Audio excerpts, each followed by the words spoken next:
Hey man, welcome back to the Golden Goose DFS show. I am your host, Chandler Blakely, aka Goose Man. Here today bringing you another edition of my starting five for Draftkings and Fanduel, alright?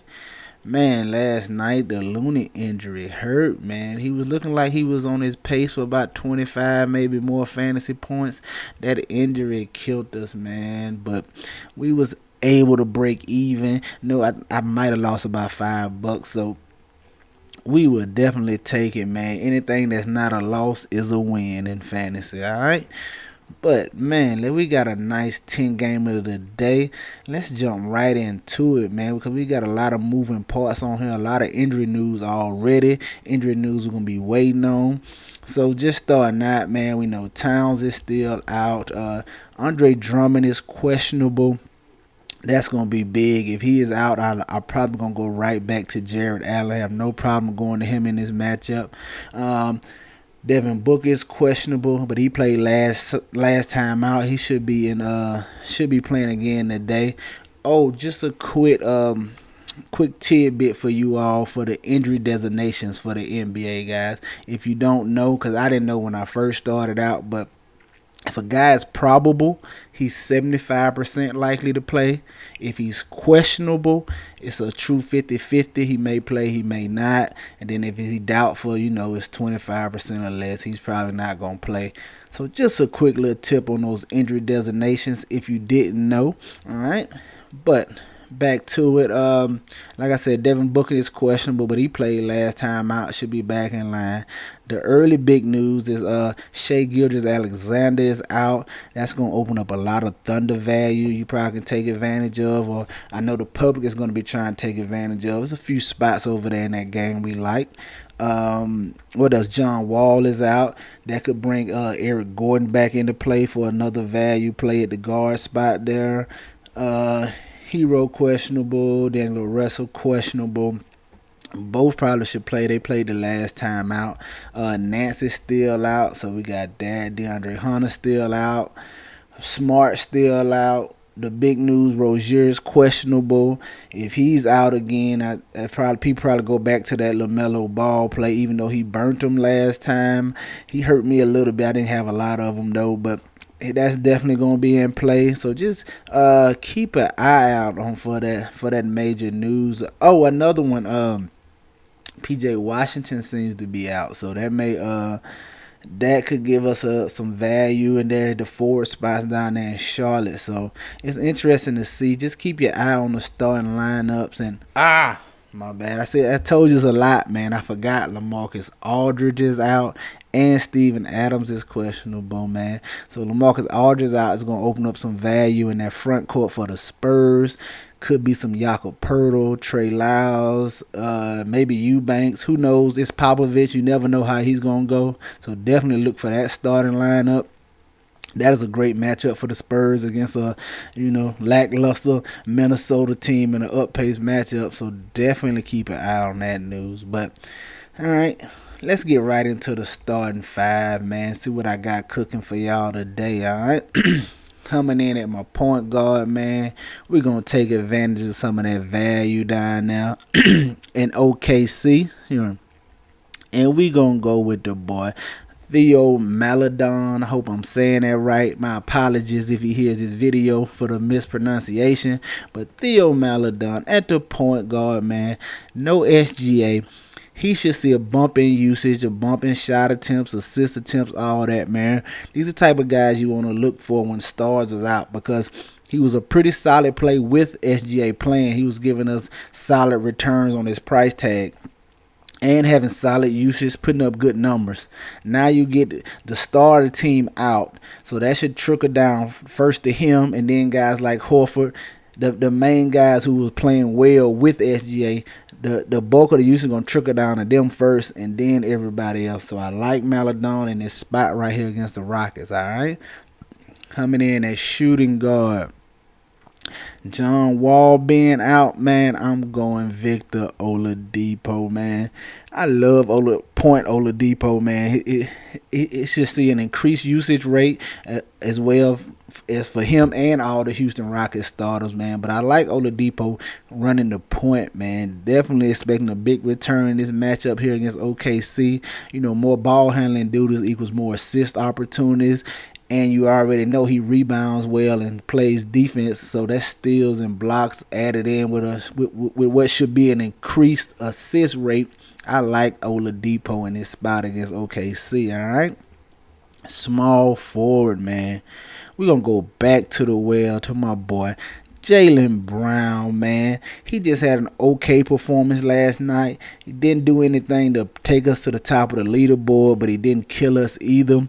I like coming right back to him in this great matchup against the Sacramento Kings, man. Good total on here. It's an up-paced game for the Celtics. And Vegas think it's going to be kind of close with only the Celtics being favored by like a point or point and a half, 2 points. So they expecting to be close and a great total on that game. I like Jaylen Brown in this matchup, man. Any matchup that's going to be up and down, kind of back and forth. Those are the guys, them are especially the type of guys you want, guys like Jaylen Brown who give you the heavy peripherals, assists, rebounds, just because the nature of the game just affords more of those opportunities for those type plays, all right? And coming in at power forward, I'm going to take advantage of them. Y'all see them a lot in my video, but I just going to keep rolling them out, man. It's priced too good. DeMar DeRozan, man, in this up-paced matchup against Minnesota. No Aldridge. He's already the alpha to star against the usage. Now with no Aldridge, he should see an even bigger bump in his usage and shot attempts, man. I like him. He's been last game out, he just did okay, but they didn't really need him to do much, man. I'm looking for him to really get back going with his 40-point plus streak right here in this matchup against the Timberwolves. I like DeRozan in this matchup, all right? And coming in at center, man, like I told you, I got my eye on the Drummond news. If he sits out again, I'm more than definitely probably locking in Jared Allen. But for right now, since we don't know it's up in the air, another guy I'm looking at today is Al Horford, man. No SGA, more usage for Al. He's been solid since he's returned to the team, man. Solid fantasy productions, locked in at his minutes. I like him here. They're going to need more from him if they want to stay in this game with no SGA today. I like Al Horford. Should be able to play with his back to the basket as Woods. He's probably a little taller guy, a little longer guy, but he's not as big, so he can probably bag him down a little bit, play with his back to the basket. I like Horford in this matchup against the Rockets, all right? There you have it, guys. My starting five on DraftKings today: Maladon, Oladipo, Jaylen Brown, DeMar DeRozan, and Al Horford. All right.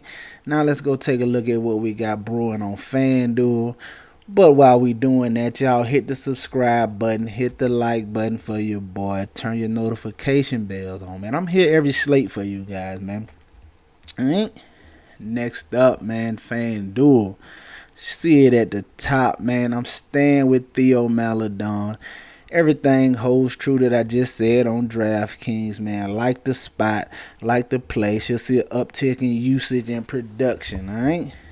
Coming in as shooting guard, the guy who made me out a liar last time, man. Emmanuel Quickly, man.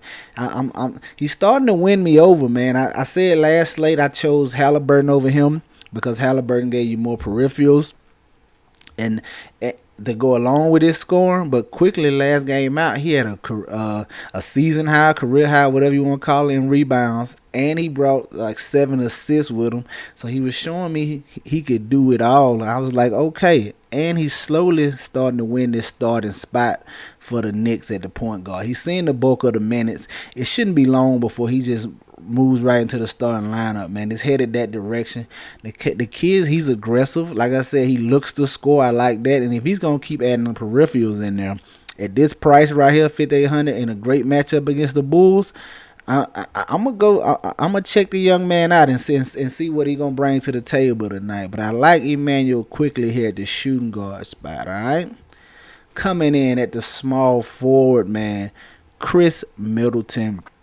They got a matchup with the Pacers today.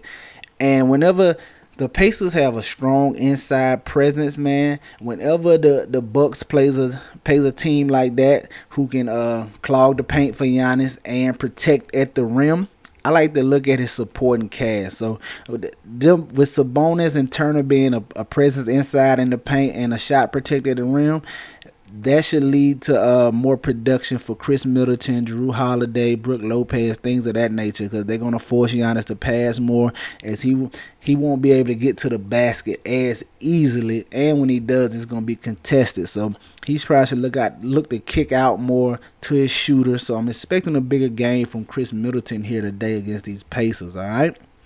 Coming in at my power forward, the same game, man, Sabonis. Ramping it back up. Gave a great performance last night. Gave you 60 fantasy points, man. Hey, I would love for him to hit that 60 again tonight, but he should be right up there. Solid floor, man. Him and Brogdon are the main two offensive guys, man. He's going to hit the boards. He should be more involved. Hoping Giannis doesn't get in any foul trouble here, but I still like Sabonis and his opportunity at production in this matchup, all right? And ending it out at center. I didn't even lock it in, but I'm going with my boy, man. Joel Embiid should be back in the lineup tonight. Should absolutely destroy Zeller down there on the block for the Hornets, man. Look for Embiid to continue his big campaign, the MVP campaign he's having this year. Some people got him on the top of the MVP list right now. But he should just dominate. I'm expecting a big rebounder performance. I don't see the Hornets being able to keep him off the glass. And with that, with the big rebound, there should be some offensive board for easy putbacks. So I'm expecting a nice scoring output from him in this matchup. All right. There you have it, guys. My starting five on FanDuel: Theo Maledon, Emmanuel Quickly, Chris Middleton, Domantas Sabonis, and Joel Embiid. Alright, that's gonna do it for us here today, man. Y'all know the motto over here, man. Chances make champions. Y'all green up, man. I see y'all tomorrow. Alright, let's go.